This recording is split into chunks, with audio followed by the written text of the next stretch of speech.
আসসালামু আলাইকুম ভিউয়ার্স, কেমন আছেন সবাই? নিশ্চয়ই ভালো আছেন। স্যাভর বাংলা পেজে আপনাদের সবাইকে স্বাগতম। চিকেন দিয়ে কিন্তু নানান রকম আইটেম ছোটরা যেমন পছন্দ করে, বড়রাও কিন্তু খুবই পছন্দ করে। আজকে দেখাবো পাকিস্তানের পেশওয়ারের একটা ফেমাস আইটেম, সেটার নাম নিশ্চয়ই আপনারা সবাই শুনেছেন, পেশওয়ারি কড়াই চিকেন। সো এই কড়াই চিকেনটা কিন্তু নানানভাবে রান্না করা যায়।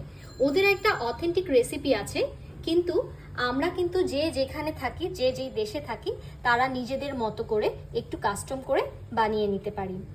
সো আমি আজকে পেশওয়ারি কড়াই চিকেন যেটা, সেটার রেসিপিটা একটু নিজের মতো করে আজকে আপনাদের দেখাবো। এখন আমি নিয়ে নিলাম কয়েকটা কাঁচামরিচ। তো কাঁচামরিচগুলোকে আমি মাঝখান দিয়ে এভাবে ফেরে ফেরে নিচ্ছি। চাকু দিয়েও কাটতে পারেন, কিন্তু আমি কেচি দিয়ে কাটতে বেশি স্বাচ্ছন্দ্য বোধ করি, তাই আমি কেচি দিয়ে কেটে নিচ্ছি।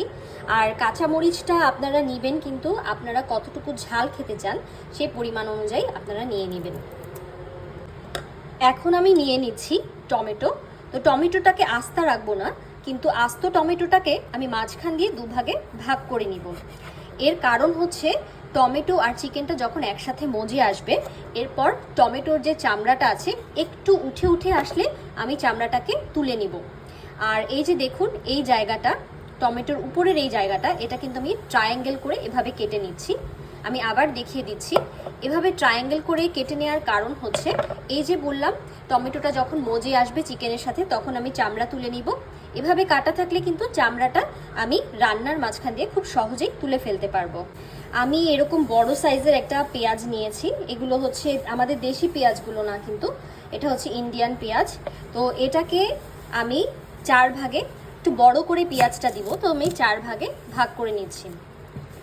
এই যে পেঁয়াজটা, আপনারা যদি অথেন্টিক স্টাইলে আপনারা যদি পেশওয়ারি কড়াই চিকেনটা রান্না করতে চান, ওরা কিন্তু এভাবে পেঁয়াজটা দেয় না। আমি যেভাবে বড় করে দিচ্ছি, এভাবে 4 ভাগ করে।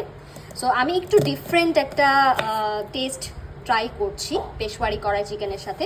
সো আপনারা যদি চান এটা কিন্তু স্কিপ করতে পারেন, যদি একদম অথেন্টিক স্টাইলের পেশওয়ারি কড়াই চিকেনটা ট্রাই করতে চান। তো আমি এইভাবে দেখলেন, আমি পুরো আস্তা পেঁয়াজটাকে এভাবে 4 ভাগে ভাগ করে নিয়েছি। এখন আমি পেঁয়াজগুলোকে এভাবে খুলে খুলে নিচ্ছি। এখন আমি এখানে নিয়েছি কিছু আদা। তো আদাটা নেওয়ার সময় আপনারা চেষ্টা করবেন দেশি আদা নিতে। এতে করে কি হয়, দেশি আদাতে কিন্তু একটা ঝাঁঝ থাকে, সেই ঝাঁঝে কিন্তু টেস্টটা তরকারির খুবই ভালো হয়। আমি এভাবে আদাগুলোকে জুলিয়ান কাট কেটে নিচ্ছি। জুলিয়ান কাট আপনারা নিশ্চয়ই সবাই জানেন কিভাবে কাটতে হয়, তবু আমি দেখিয়ে দিচ্ছি। এরকম চিকন চিকন লম্বা লম্বা করে আদাগুলোকে আমি কেটে নিচ্ছি, এটাকে জুলিয়ান কাট বলে। এখন আমি এখানে তেল গরম হতে দিয়েছি কড়াইতে, আর মুরগিটা আমি ধুয়ে পরিষ্কার করে রেখেছিলাম, সেই ধোয়া পরিষ্কার করে রাখা মুরগিটা আমি এই গরম তেলে এখন দিয়ে দিচ্ছি। এখন দিয়ে দিব টমেটো। যে টমেটোগুলো আমি মাঝখান দিয়ে 2 ভাগ করে রেখেছিলাম, এই টমেটোগুলো এখন আমি দিয়ে দিচ্ছি। আর দিয়ে দিব গোলমরিচ গুঁড়া। এই জাস্ট 3টা আইটেম, মানে তেলের মধ্যে আমি দিয়েছি ধুয়ে মুছে রাখা মুরগি, টমেটো অর্ধেক করে কাটা, আর দেখতে পাচ্ছেন গোলমরিচ গুঁড়া। ফ্লেমটা আমি দেখিয়ে দিচ্ছি, ফ্লেমটা হাই আছে। আর আমি এখন ঢাকনা দিয়ে ঢেকে দিব। এভাবে আমি ঢাকনা দিয়ে ঢেকে 15 থেকে 20 মিনিট রেখে দিব। আমি 15 মিনিট পরে ঢাকনাটা তুলে নিচ্ছি। দেখতে পাচ্ছেন যে চিকেনটা কিন্তু এরকম একটু হালকা হালকা ব্রাউন কালার হয়ে এসেছে। আর যে টমেটোগুলো কাটার সময় কিন্তু বলেছিলাম যে এভাবে কাটছি আমি যেন পরে টমেটোর যে স্কিনটা আছে এভাবে পিল করে নিতে পারি। তো পিল করে আমি টমেটোর যে স্কিনগুলো আছে সেগুলো আমি আলাদা করে নিচ্ছি টমেটো থেকে। এভাবে টমেটোর চামড়াগুলো আমি তুলে ফেলেছি। এখন আমি দিব একটু আদা বাটা, একদম সামান্য আদা বাটা, আর একটু দিব রসুন বাটা। এই আদা বাটা আর রসুন বাটা এটা দেওয়ার পরে আমি একটু নেড়েচেড়ে দিচ্ছি, হালকা নেড়েচেড়ে দিচ্ছি যেন মশলাগুলো মাংসের সাথে গায়ে গায়ে লেগে যায়, ভালো করে মিক্স হয়ে যায়। এরপরে আমি ঢাকনা দিয়ে দিব। এখন ঢাকনা দিয়ে আমি আবারও 10 থেকে 15 মিনিটের জন্য এরকম মিডিয়াম ফ্লেমে রেখে দিচ্ছি। 15 মিনিট পরে আমি ঢাকনাটা আবার তুলে নিলাম। এখন দিয়ে দিচ্ছি একটু লবণ। লবণটা আপনারা স্বাদ মতো দিবেন, যে যতটুকু খান। এখন দিব লবণ দেওয়ার পরে তেলে ভেজে রাখা জিরা গুঁড়া। এটাতে করে কিন্তু মুরগিতে টেস্টটা এবং গন্ধটা, ফ্লেভারটা খুবই ভালো আসবে।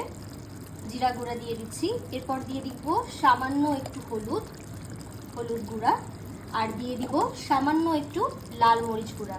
এই মরিচ গুঁড়াটাও কিন্তু আপনারা আপনাদের স্বাদ মতো দিয়ে নেবেন, যদি ঝাল কম খান কম দিবেন, বেশি খেলে বেশি দিবেন। এটা দিয়ে আমি একটু নাড়াচাড়া করে নিচ্ছি ভালো করে। ফ্লেমটা দেখিয়ে দিচ্ছি, ফ্লেমটা একটু বেশি রেখেছি। এখন নেড়ে চেড়ে দিচ্ছি। টমেটোগুলোও দেখতে পাচ্ছেন একদম থিতো হয়ে এসেছে। মাংসটাও কিন্তু আমি কোনো পানি দেইনি, সে যে তেল দিয়েছিলাম আর মাংস থেকে পানি উঠেছে, সেই পানিতে আর তেলেই কিন্তু রান্না হচ্ছে। নেড়ে চেড়ে দিচ্ছি, নেড়ে চেড়ে দিয়ে আবার এখন আমি ঢেকে দেব। ঢেকে এখন আমি ঢেকে রেখে 5 থেকে 10 মিনিট অপেক্ষা করব। 5 থেকে 10 মিনিট আমি ঢেকে রেখেছি। এখন দেখতে পাচ্ছেন চিকেনটা কিন্তু অনেকটা হয়ে এসেছে, আবার অনেকটা তেলও উঠে এসেছে। টমেটোগুলো কিন্তু এই পর্যায়ে একদমই গলে গিয়েছে। এখন আমি যে পেঁয়াজটা কেটে রেখেছিলাম এরকম বড় বড় করে, পেঁয়াজটা আমি দিয়ে দিচ্ছি। আর একটু আমি দিয়ে দিচ্ছি পানি, অল্প একটু পানি দিচ্ছি। পানি দিয়ে আমি এখন আর ঢাকবো না, এখন রেখে দিব এরকম হাই ফ্লেমে রেখে দিব। হাই ফ্লেমে আমি 5 থেকে 10 মিনিট আবার রেখে দিচ্ছি। এখন আমি দিয়ে দিচ্ছি একটু গরম মশলা, একদম সামান্য দিব। আর দিয়ে দিচ্ছি আমি যে আদাটা জুলিয়ান করে কেটে রেখেছিলাম, আর যে কাঁচামরিচটা লম্বা করে ফালি করে কেটে রেখেছিলাম সেগুলো। এই কড়াই চিকেনের কিন্তু সৌন্দর্য বা ফ্লেভারটাই হচ্ছে এই কাঁচামরিচটা আর হচ্ছে জুলিয়ান করে কাটা আদা এটার মধ্যেই। সো এটা আমি দিয়ে দিচ্ছি, দিয়ে আমি একটু নেড়ে চেড়ে দিচ্ছি যেন মাংসের সাথে আদাটা আর কাঁচামরিচটা ভালো করে মিক্স হয়ে যায়।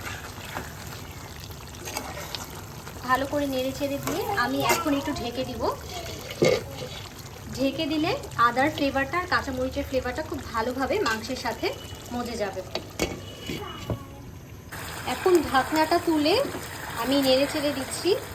দেখতেই পাচ্ছেন এটার লুকটা কেমন হয়েছে, দেখতেই কিন্তু খুবই খুবই লোভনীয় লাগছে। এখন আমি একটু ধনিয়া পাতা কুচি এটার উপর দিয়ে দিচ্ছি।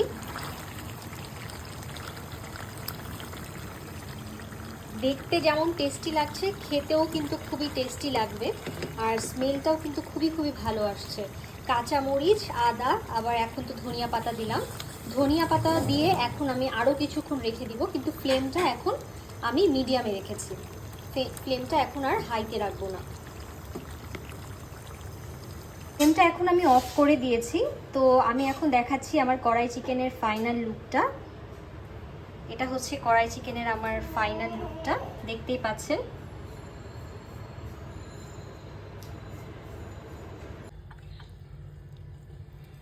এখন আমি চিকেনটাকে একটা প্লেটে তুলে নিয়ে আপনাদের দেখাচ্ছি চিকেনটা কেমন সিদ্ধ হয়েছে। আর দেখতে পাচ্ছেন এই যে আদা কুচিটা আর মশলাটাও নিশ্চয়ই আপনারা দেখে বুঝতে পারছেন।